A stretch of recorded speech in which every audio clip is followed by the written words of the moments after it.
Сәлем достар, сіздермен мен Ағила. Бүгін біз сіздермен хит болған маклюбе тамағын пісіретін боламыз. Алдымен етімізді турап, қазанға салып барлығын қуырамыз. Су салып кішкене қайнатып, қайта қызарғанша қуырып, жай отқа қоямыз. Одан кейін бізге қажетті сәбіз, картоптарын жақсылап майдалап, бәрін қылып турап аламыз, дөңгелетіп.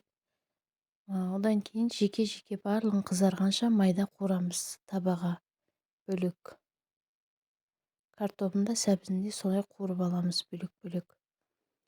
Дайын болған соң, жаңағы піскен қызарған етіміздің үстіне бірінші пиязын, одан кейін сәбізін, одан кейін картоптың үстіне қойып шығамыз.